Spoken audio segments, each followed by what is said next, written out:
And I want to thank everybody for attending. What I was planning to discuss today, I had a teleconference a few weeks ago going over what the National Wetland Condition Assessment is and what NRCS's role in the National Wetland Condition Assessment is. And I was asked to do a webinar going over the soils protocol. So that today, that's what I'm going to do, is go over the soils protocols because they are different than the sampling techniques that we use for when we sample soil. So the National Wetland Condition Assessment as a whole is assessing a wetland, and they take a whole bunch of data. Some of it's on vegetation, some of it's on hydrology, some of it's just on the buffer area and the conditions of the wetland itself. And then they also collect soils data. So soils is not the only thing they're collecting a bunch of other data as well. Today I'm just going to focus on the soils data, but just to let you know, the AB team is a team that samples soils. There are 4 people on the sample collection team. 2 of them focus on vegetation, and then the AB team focuses on soils, hydrology, and buffer conditions. So the AB team does do soils, but they also have to do some other things as well. The things that the AB team will be sampling for soils, they sample a standard depth soil core for chemical analysis, and this is, they take 6 samples around where they're going to dig the soil pit to a 10 centimeter depth with a 3-inch diameter steel cylinder. And then that's going to be analyzed for chemical analysis. They also take a soil isotope analysis. They're doing, I believe it's an N15 study, where they take 3 10-centimeter deep samples using a plastic syringe. They can also use a soil probe, and I'll get into how they sample this for soil isotopes later, but they're not given a soil probe. Then they dig a soil pit. They take a soil profile photo, they do a soil profile description, and then they sample chemistry for every horizon to a depth of 100 centimeters and bulk density for any horizon that's greater than or equal to 8 centimeters thick to a depth of 60 centimeters.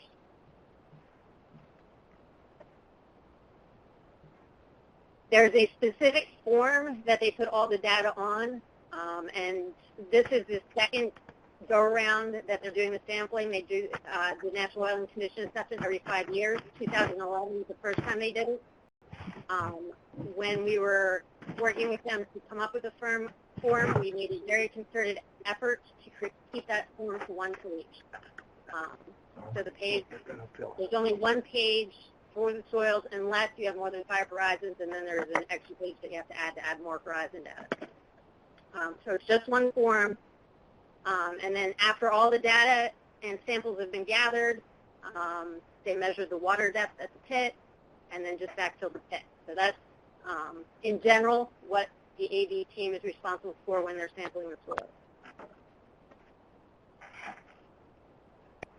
Just a little information, NRCS is doing an intensification project. If you were on my teleconference a few weeks ago, I explained this.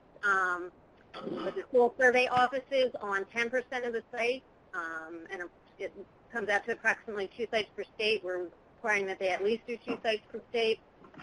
We're going to go out and collect full characterization data the way that we would collect data for soils, right? A full description, collect the data to start the samples to send to the lab, just like we would do for any other soil.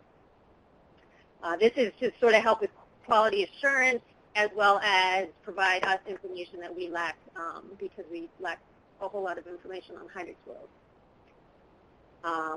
The soil survey offices have been looking at sites and trying to select sites and working with the NWCA sampling teams to coordinate so that they can be out there at the same time as the NWCA teams to sample the site.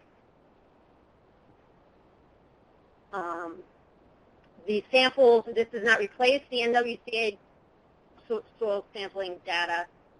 The NWCA sampling crew crews still have to go out and collect the data the way that they would do it.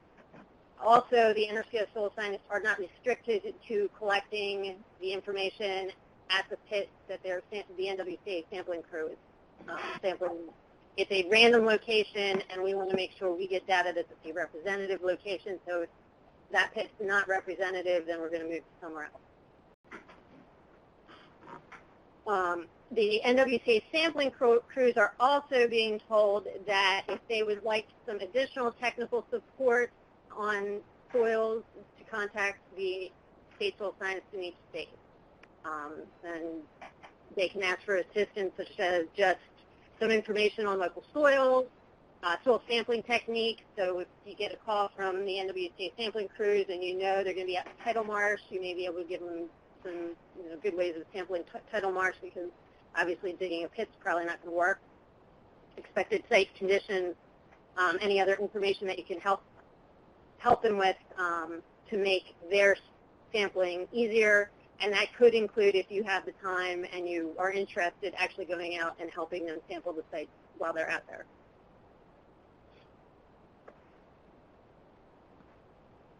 Okay, now I'm going to go into some information about the sampling itself. The soil plot location, there's a standard soil plot location. It is random. The sites that are sampled are computer generated and are random. The center point of the assessment area is also random, and then there are specific locations for each veg plot, and then everything else is based on where those veg plots are located. There are some alternate assessment area layouts if the typical layout is a circular plot. If the standard circular plot doesn't work because the wetland is long and skinny, then there are some alternative layouts that you can use to capture as much of the wetland as you can capture. And I'll go through those in a little bit.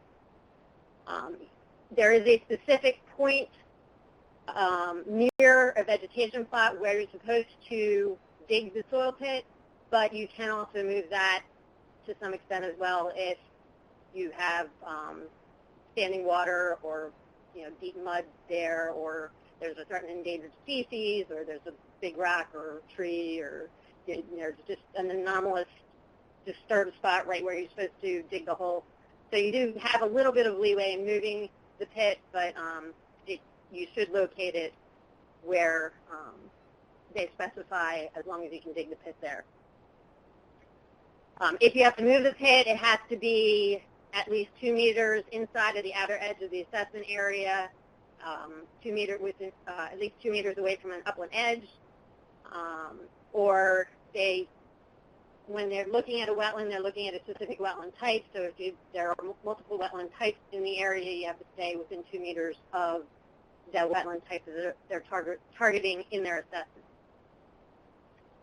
Also, something to keep in mind is there are, I believe it's 10% of the sites will also be sampled twice. And if this is the case, they basically want the same assessment area sampled and the same veg plot sampled. However, obviously, where they dug the pit is going to be highly disturbed, so they can move the pit over in a non-disturbed area close to where they dug their first pit when they come back to resample. All right, this is the standard AA layout. As you can see, it is a circular plot. I can work the corner here. This star in the middle, that is the random center point that they will find, and then they create these lines away from the center point, running north-south and east-west, and then the veg plots are these green squares. And they are at a specific location along the lines that are set up, and the soil plot is always at the furthest corner of the closest veg plot from the center point. So in a standard AA layout, it's always going to be in the southeast. A participant has left the conference. Of the closest veg plot.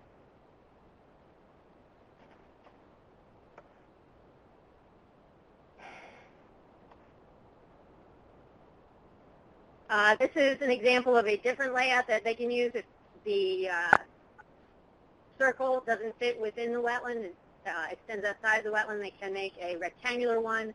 And once again, you'll notice that the soil location is at the closest veg plot to the center point, but the furthest point away from that center point. Something to keep in mind if you are doing the intensification and you are not collecting samples at the soil pit, if you notice when you're walking away from the center point, there's one side of the line where there are no plots, no vegetation plots, and then on the other side of the line there are. It's always good to walk along the side where there's no vegetation plots so you don't disturb the vegetation. And when you're looking for the soil plot to dig your pit, it's probably best to stay on the side of the line where there is no vegetation plot. This is just another example. This is a really narrow one where they actually delineated the wetlands. But once again, you can see closest vegetation plot to the center, furthest corner away from the center. And this is one that just, once again, is a wetland delineation.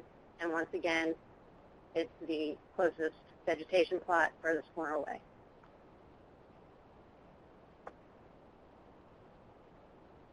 Okay, once you've located the soil plot,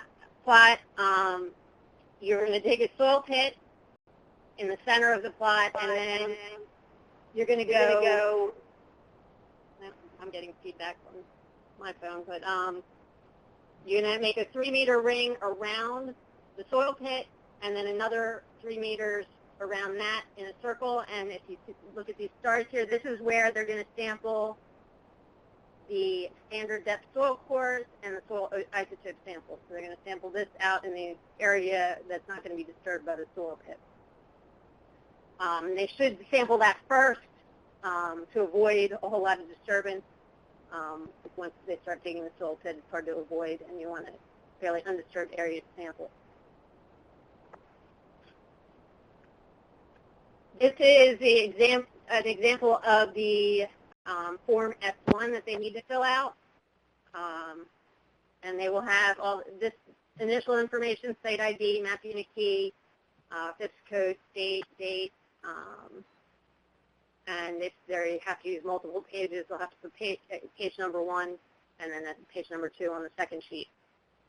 That's the initial data that they can actually fill out even before they get to the site. The standard depth soil cores, they will have 3 3-inch diameter metal cylinders that they're going to use for both the standard depth soil cores and to do bulk density. When you're doing the standard depth soil cores, you just use 2 of them. And if you remember in that ring, there were 3 stars for 3 locations. You're going to take 2 samples at 3 locations. And here you can see they just push the rings into the ground with a block of wood, dig up the rings, and then you just dump the soil that's inside of the rings into a bag. The soil sampling bags that they're using for anything that's going to Lincoln to be analyzed are the same soil sample bags that we use when we do our sampling. And these cores, you want to combine all 6 cores in one bag.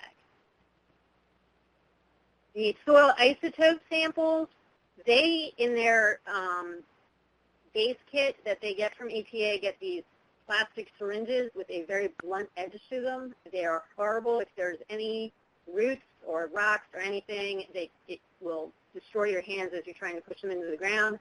But if you can get them into the ground, this is what you're supposed to use. You once again need to go to 10 centimeters in depth. You're taking 3 samples at the 3 general areas where you've taken the standard depth soil cores. And there will be a Ziploc bag that those go into. Those are actually going to a different lab. And so those are put into a Ziploc bag. It is certainly much easier to get a sample if the teams have a metal soil probe, and when we do the training, we're going to recommend that the teams buy a metal soil probe to take these samples, but these are not provided to them by EPA, so they may not have the opportunity to get a soil probe to take these samples. But you can just use a standard soil probe. You can also use the metal cylinders, but if you do that, you need to divide it into a much smaller sample. Just make sure you have an even amount of soil from the depth from 0 to 10 and about the size of the syringe to put in the bag, because the person who's doing the isotope analysis doesn't want a whole bunch of soil. So as long as it's about the same volume, you take it from 3 different sites and it represents an even amount from 0 to 10 centimeters. She doesn't really care how the samples are taken, but they provide the plastic syringe.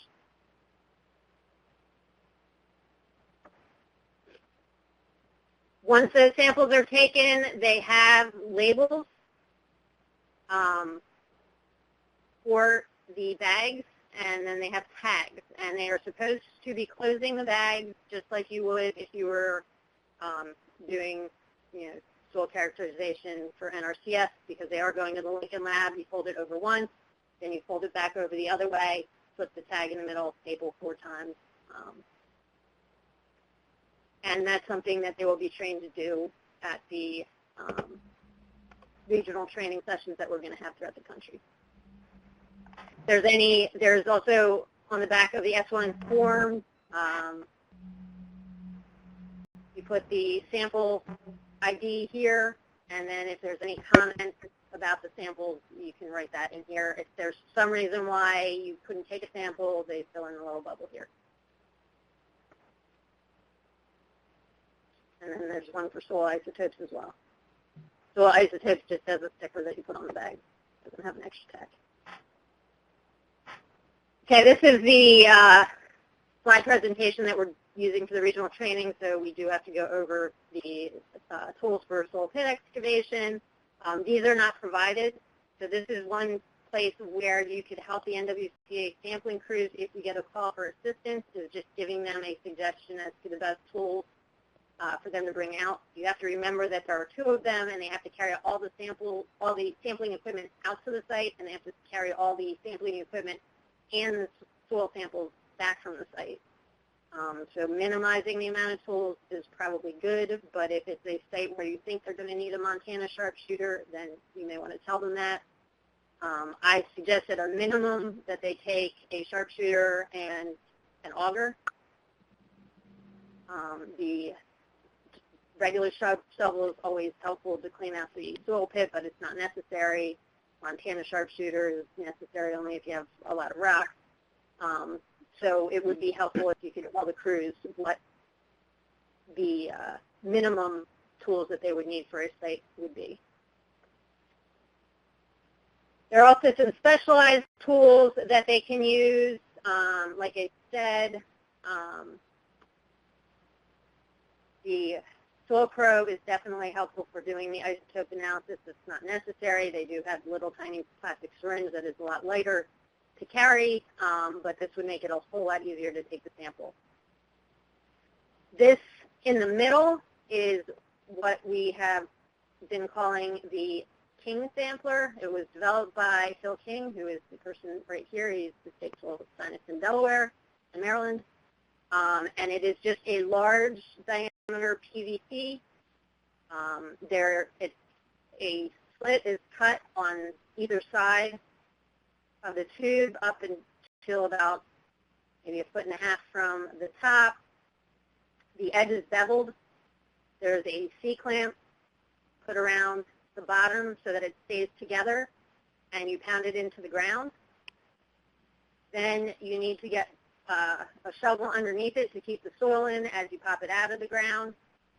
Phil brings a plastic toboggan to put the soil in, because typically when you're using this, these are tidal marsh areas or soils that are inundated or at least saturated because they have to be pretty soft sediments.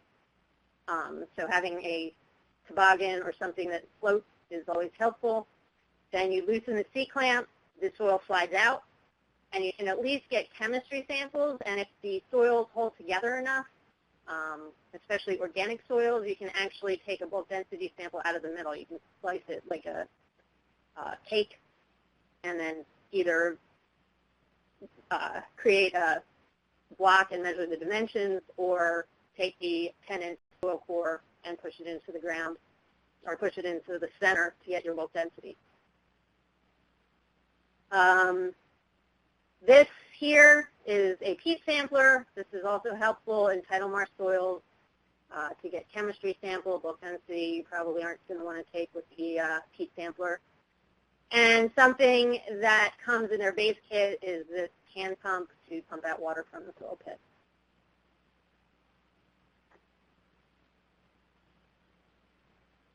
This is just a list of the tools that are provided to the NWCA crews. They do provide a hand pump. They provide 2 plastic sheets. When they excavate the pit, they're taught to put the soil onto a plastic sheet to make it easy to dump it back into the hole. And then they have a second plastic sheet to pull a profile out and lay it out for pictures. So they are provided 2 plastic sheets. They have 3 3-inch diameter cylinders for doing bulk density and the surface samples. They can return those if they get damaged and get more.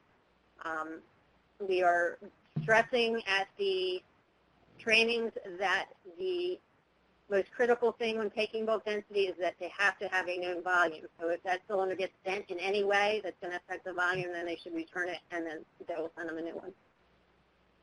They get a bailing bucket, a measuring tape, and then the plastic syringe pouring device. They also order bags from the consulting firm that supplies all the equipment, so they should have the bags that we use when we sample out there when you're sampling. They can also ask for a ping sampler if they think they're going to be in areas where they're going to need it, and they can also request one-cell soil color books, although most of them have them from the last time they sampled and probably haven't used them since. Tools that they have to supply are things like shovels, tiling spades, sharpshooters, knives, augers, peat augers, soil probes. So that's where then when they contact an NRCS office, it would be helpful for you to help them decide what tools they really need.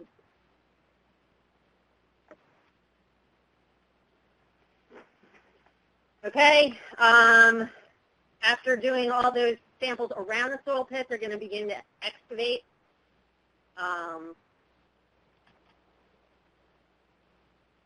I think we all know how to dig a soil pit. The soil pit should be dug to 100 centimeters, but we do tell them if you can't, if there's some reason, try to at least get to 60 centimeters because we're doing bulk density to 60 centimeters. If they have to get full soil chemistry with an auger below 60 centimeters, then that's fine.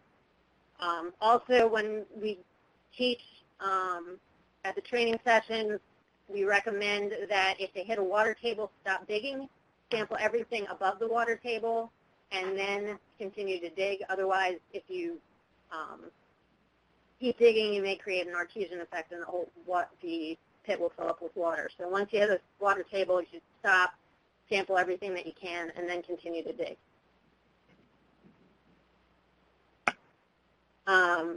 They can either take the pictures and do the description in the soil pit, or lay it out onto the plastic and do it that way. It depends. Oftentimes, if there is a water table, it's easier to pull it out and do the describing and sampling and everything outside of the soil pit.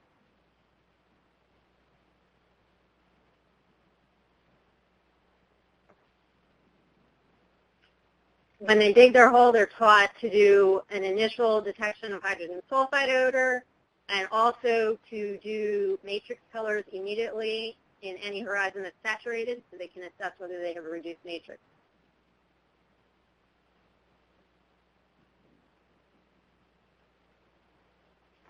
And there's actually on the form a space for that where you have to fill in the bubble if the soils are inundated or saturated, if it has a hydrogen sulfide odor, and if they end up with a color change in the uppermost horizon that the color change occurs in, they want to record the initial matrix color and the oxidized matrix color and the depth where they found that. And this slide here also indicates if they have these conditions, if you have a hydrogen sulfide odor, they want to go to the form H1, which is the hydrology form, and fill in the bubble hydrogen sulfide odor. And also on the back of the S1 form, they're going to identify hydric soil field indicators. They're going to want to fill in the A4 hydrogen sulfide if it occurs high at the depth requirement within the upper 12 inches or 30 centimeters. And then if they have a reduced matrix, then they will also want to go to the hydrology form and fill in the presence of reduced iron, because that is also a hydrology indicator. Some other initial things that they need to fill out when they're digging the soil pit is the soil pit depth, which should be 100 centimeters. If it's not 100 centimeters, then they have to fill out one of these bubbles down here that explain why they couldn't dig the 100 centimeters.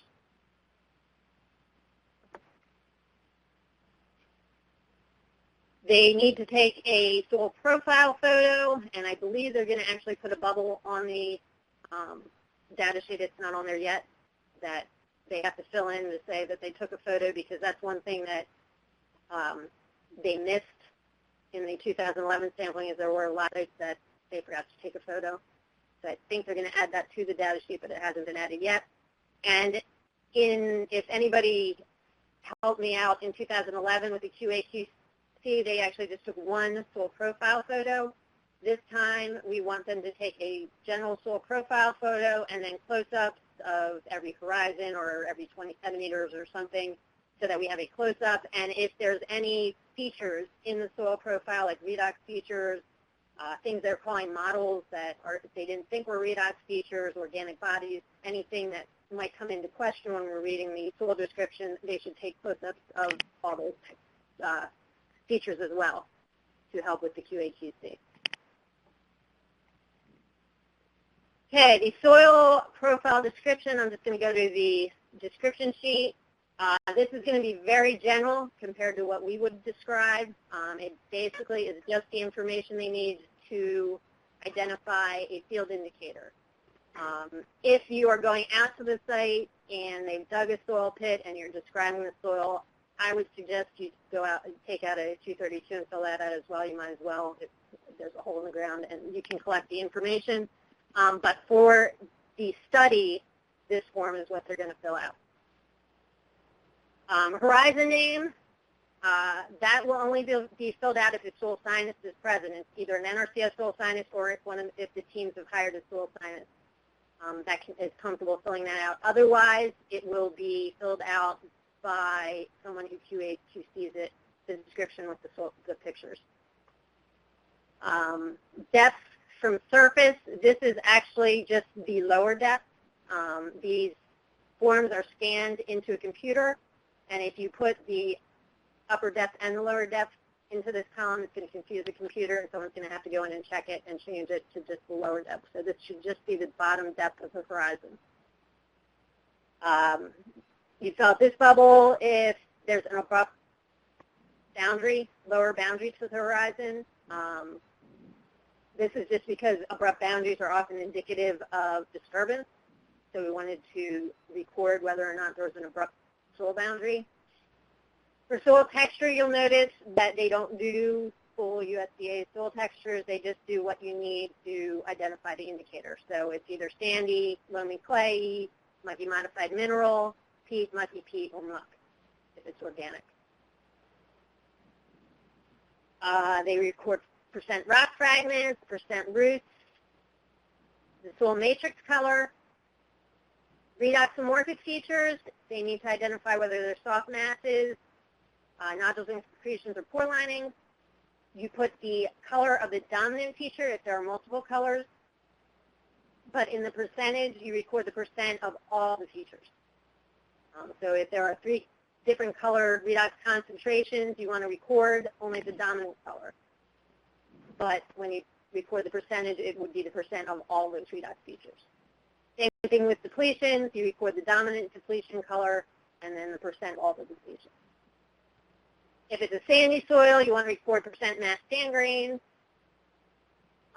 And then organic features that could potentially be present or organic bodies, strip matrix, or organic infilling.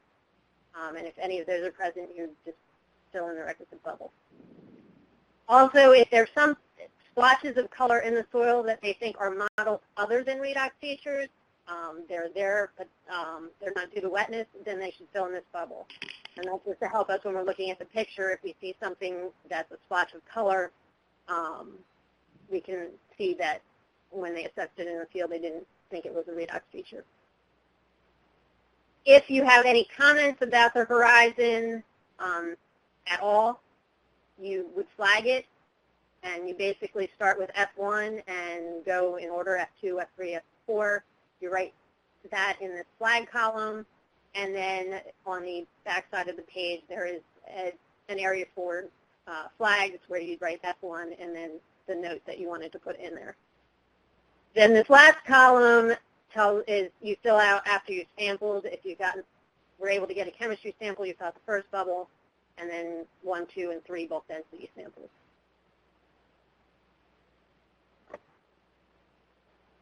Okay, on the back of the data sheet are the field indicators. EPA has created a regional age of indicators that only occur in that region. So they will have that, but the data sheet has all of the field indicators.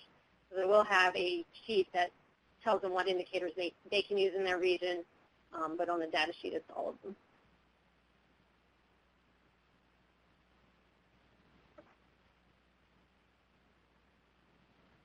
All right, if you are out on site with an NWCA sampling crew, there is a place where they need to record that an NRCS person was out on site with them, and that's just so they know that somebody was actually out there that sort of was able to QA their descriptions out in the field. If they have a trained soil scientist outside of NRCS that was out with them, then they fill in that the second bubble. And the third bubble is if there was no soil scientist out there and then they need someone from NRCS to review it to put in the horizon. If NRCS samples the site through the intensification study that we're doing, then this bubble here would be filled in if the soil pit that the NWCA sampling crew sampled was sampled for the intensification. If it was a different location, that second bubble would be filled in.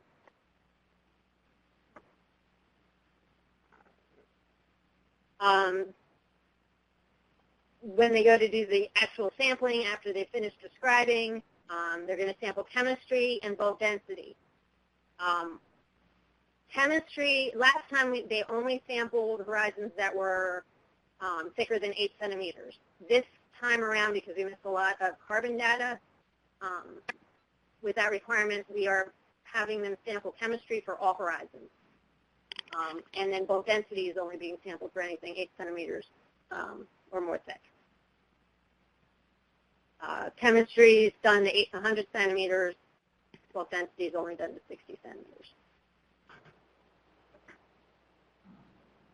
They are given 3 cylinders, so they can actually push all 3 cylinders into the ground at the same time to do the bulk density. We are emphasizing, because there were some issues with the bulk density and people weren't convinced that we were getting accurate bulk densities in every case. At the training, we are emphasizing that it is really important to get a specific volume. Therefore, if the horizon is 10 centimeters thick, we are making the cylinders 10 centimeters thick. You push the cylinder all the way into the ground, excavate it out with a shovel, lower than the bottom of the core, and then shave it off, and then put the sample into a bag. The other thing that they did the last time is they put all 3 samples in the same bag, so there was no way to QA if one of them was off. So we want to make sure that they put all the 3 samples in 3 separate bags. And since they didn't do that in 2011, if you're out there and you can remind them, that's something that they may forget, because if they sampled in 2011, they put them in the same bag. But hopefully that'll alleviate some of the concern that the bulk densities weren't necessarily accurate the last time. Between that and the comparing to the full characterization samples that we're taking where we're going to do clods, hopefully we'll feel much better about the bulk densities this time around. If the horizon is not 10 centimeters thick, you sample the thickness of the horizon or a thickness less than the thickness of the horizon, and then just note how thick that you went down, or how far you went down with the cylinder, and shave off the bottom again. You can also alternatively, if you can't use a cylinder, create a block and measure the dimensions of the block. Sample labels and tags. They will have pre-numbered tags. You want to make sure that the sample number on all chemistry samples are the same. If the sample number on all the bulk density samples are the same. And then there will be a tag. These labels will be stickers that you put on the bag, and then this will be a tag that you actually attach to the bag with the stapler. The standard core was used, which hopefully in most cases that's what we will do. You fill in this bubble and put how deep the core length was. If you had to create a block, then you have to put the length, width, and height of the block and calculate the volume.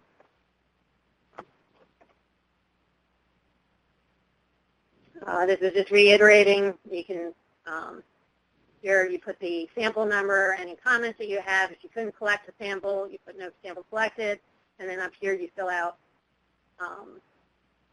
if you got the chemistry, and then if you were able to get all 3 bulk density samples, or if you only were able to get 1 or 2, you only fill out 1 or 2 bubbles. As I said, they're using the same sample bags that we use, and there will be a tag. It's Bright and Rain paper. We did test it out when we did the train the trainer and threw it into a pit full of water, and there was no problems, issues with it at all. So it will last, but you want to make sure that closing the bags properly, where you fold it over one way and then flip it back the other and use the staples.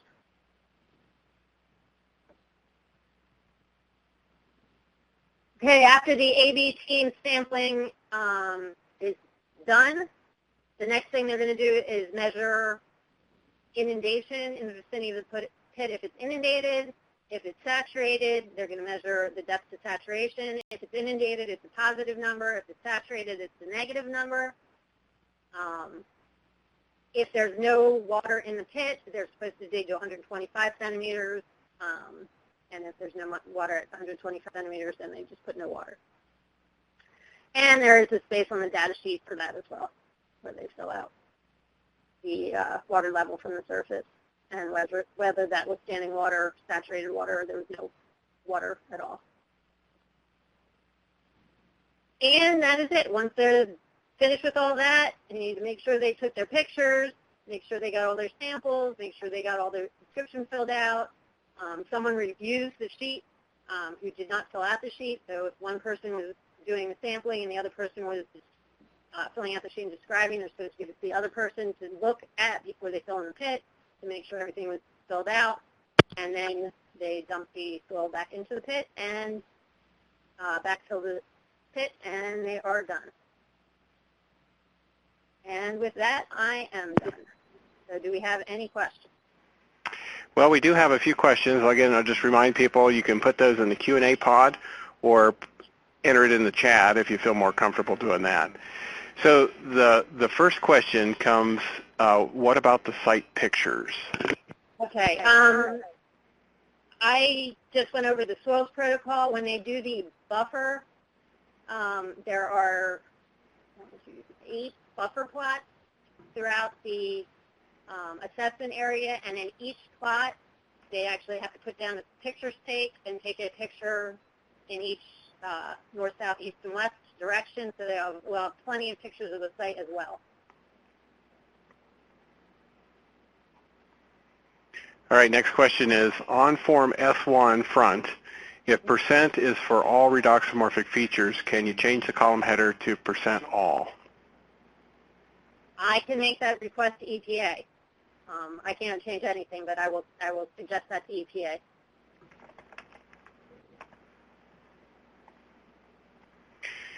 And next question, what options do NRCS soil scientists have for NRCS soil characterization if the EPA random soil location is actually not the named soil, the map unit, or a wetland soil? The EPA is using the Fish and Wildlife definition of a wetland. So there is the possibility, because Fish and Wildlife uses the one parameter approach, which I don't particularly like, but because of that, there is the possibility that it will not have a hard soil. In that case, the option that the intensification study crew has is to just not sample that site and pick a different site. If they just happen to, in their random location, not be in a hydric soil, but the rest of the wetland contains hydric soils, then NRCS has the option of moving the soil pit to a different location within the assessment area. All right, next question. We usually attempt to sample for KSSL to 200 centimeters. Looks like we are only required for 100 centimeters. Is this correct? For the full characterization sampling for the intensification, we are going to the best of our ability, sample to 200 centimeters. However, remember, these are hydric soils. You're likely going to hit a water table, although we are at least sampling in the summertime for the most part, so the water table should be at their lowest. So there is a lot of reasons why we won't get to 200 centimeters, but for full characterization, we will sample to 200 centimeters. For the NWCA crews, yes, they will only be sampling to 100 centimeters. All right. Is there a step-by-step list for the sampling and description and photographic protocol and order? Yes. There is, if you Google National Wetland Condition Assessment, EPA has a website, and there is a standard operating procedures manual and a field operation manual, and then there are field sheets. And these field sheets actually do have outlines of everything that you need to do in a step-by-step process. And the NWCA crew should have those out in the field. They're actually, I think they're laminated so that they should be durable out in the field. But yes, they do have a step-by-step list. And you can actually get those off of the website. Next question is, will EPA supply cameras for taking the pictures? No. The NWCA crews will have to supply their own cameras. All right. Are slightly decomposed organic matter horizons going to be considered in the sampling, as were they in RACA? The way the protocol is written, you get rid of duff, which is basically last year's leaf fall. Anything that is that has been there longer than last year's leaf fall, you would include within the soil. All right, and just for clarification, these protocols you covered are for the EPA crew's soil sampling. The NRCS soil characterization sampling follows NRCS National Cooperative Soil Survey protocols, or is that not right? Correct. No, that is correct. For the 10% that we're doing full characterization for, we would sample the way we would for any other sampling that we would do. We want to do clods as opposed to using the ring method of doing bulk density, and we want to sample to 2 meters, fill out at 232, and we would do everything that we would do if we're sampling anywhere else for soil survey purposes. So yes, this is specifically the NWCA protocol, and the reason I wanted to do this is because it is different than the protocol we would use when we are sampling on our own, so I don't want people to go out there and tell them they're doing something wrong because they're not sampling the way we sample. And Lenore, just for clarification, it seemed like there were some samples that could be commingled in the same bag, and then for bulk density samples, they were to be in separate bags. Could you just go over that one more time? Sure. You're going to use the metal cylinders twice. The first time you're going to use them is to sample the 0 to 10 centimeter sample. And that you're going to use 2 rings at 3 different locations. That can all go into one bag. That you don't have to be as critical about volume. We're just trying to get a 1 to 10 centimeter sample. And this is to try to capture all the organic carbon up in the 10 centimeters at the top. For bulk density, you want to separate, you're going to take 3 bulk density samples at each horizon, and you want to put those in 3 separate bags so that we can analyze them separately, so that if there's some question about the bulk density, we can see if one of them just seems off, or if they're all consistent, and maybe if that is in fact the actual bulk density, and we shouldn't be questioning it. There were some questions about the bulk density the last time. A lot of the bulk densities came out to be very low, but I think, in my opinion, I think the bulk densities just were really low. But there was no way to QA that because we put all 3 samples in one bag.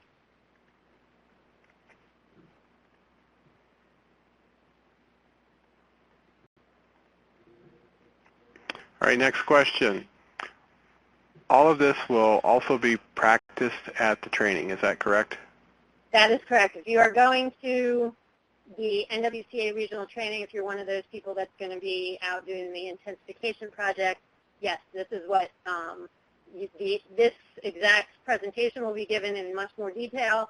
Then you will go out and someone will demonstrate the sampling techniques, and then you will actually go out with an NWCA sampling crew and perform the techniques yourself. And just for clarification, could you please go over again when to use EPA protocol and when to use NRCS protocol? If you are assisting an NWCA sampling crew to take their samples, you would use the NWCA sampling protocol. If you are assisting the soil survey sampling crews in this intensification study, or if you are a soil survey crew doing the intensification study, you use the NRCS sampling protocol. If you are doing the intensification study, you have the option of using the same pit as the NWCA sampling crew or sampling somewhere else within the assessment area. If you choose to do it somewhere else in the assessment area, just make sure you avoid any vegetation or buffer plot when you're choosing your location. And like I said, if you're out there with an NWCA sampling crew and there's a pit dug, I would suggest taking a 232 and filling that out while you're there as well, but you don't have to do that if you're just doing the NWCA sampling. All right, I know there's been some questions about the bulk density sampling, and I just put in the chat a link to our YouTube video on how to sample bulk density in the field and why clods are better than rings. So for the NRCS portion of the sampling, I would encourage everybody to review that video just to make sure you're getting the best samples that you can. It's kind of a refresher. So you can copy that link and paste it in your browser later. And a couple more questions have come in, Lenore. So I guess people are wondering why is there 2 groups doing the sampling? Wouldn't it have been better if just NRCS did all the sampling? And so could you explain some of the reasoning why it was contracted out to teams? The way EPA works with their funding, the National Wetland Condition Assessment is part of a Congress-mandated assessment of all waters of the United States, and EPA required to assess the condition of all waters of the United States every 5 years. So the money comes from Congress, and the way EPA is set up is most of their funding is funneled through EPA to the state environmental agencies, and that's how this study is being done as well. The EPA gets a big pot of money, but they have to dole it out to the state to do the sampling. They have provided us with funding to do the lab analysis, to do the training, to help with the protocols, but they could not, because of the way the funding mechanism is, they could not funnel money to another federal agency. It had to go through a state. Now, the state does have the option of taking some of that money and creating an agreement with NRCS, but EPA can't do that. So it's a funding mechanism issue as to why that could not be done. Plus, it is a huge effort, and I don't know that we have enough soil scientists to be able to do everything, because the nice thing about doing this is we don't have to do any of the logistics, like getting permissions or doing the archaeological stuff or any of that. We just go out and sample the soils and then we can leave. So that's why we are not doing all the soil sampling ourselves. But we would like to the best of our ability, assure that the data that they're collecting is good data. So if there's somebody from the state resource soil science, state soil science, somebody from soil survey offices that can be out there to help them, the data is made public. In fact, if you go to the website, you can see all the data from 2011. So we have all that data that we can use. So it's beneficial to us to be out there to help them get good data. But that's why it wasn't contracted through us to collect the data.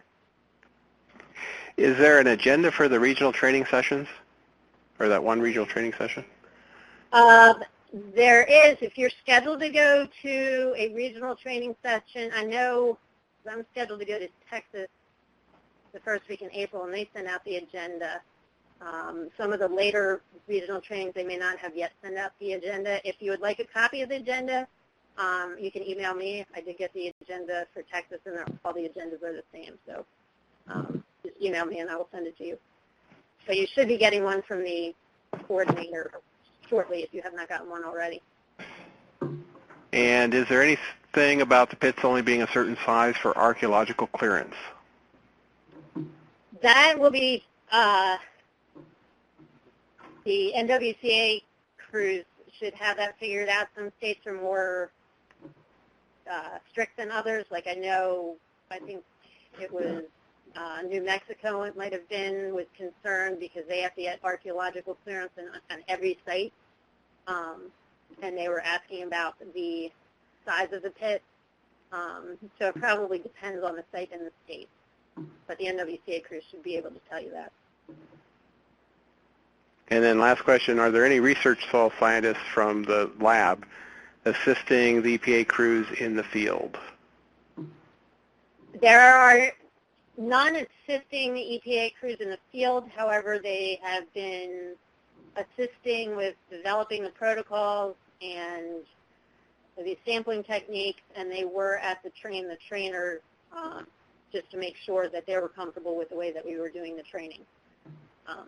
So they have been integrally involved, but they're not assisting unless they may go out and see Nebraska if they want to, but in general, no, they're not assisting. And there's this one last question snuck in there. It says the latest manual online is from 2011. Is that adequate or official? They haven't posted the 2016 one yet. In general, though, the only things that have changed are the profile picture. We're having them do more close-up pictures. The density, we are having them split into 3. We are sampling less than 8 centimeters thick horizons for chemistry. And in 2011, we had them describe 4 soil pits. Now they're only describing 1. So they're the only major changes that were done. So the 2016 one should be posted soon because I know the first training is in like 2 weeks. All right. Well, I want to thank everybody. That's the end of our questions and the webinar. I've recorded today's webinar. We'll get it edited and get it posted and let Lenore distribute that the link in the announcement that's available for review and re-review if you need. So appreciate everybody's attention and being mindful of your mute button. And that concludes the webinar.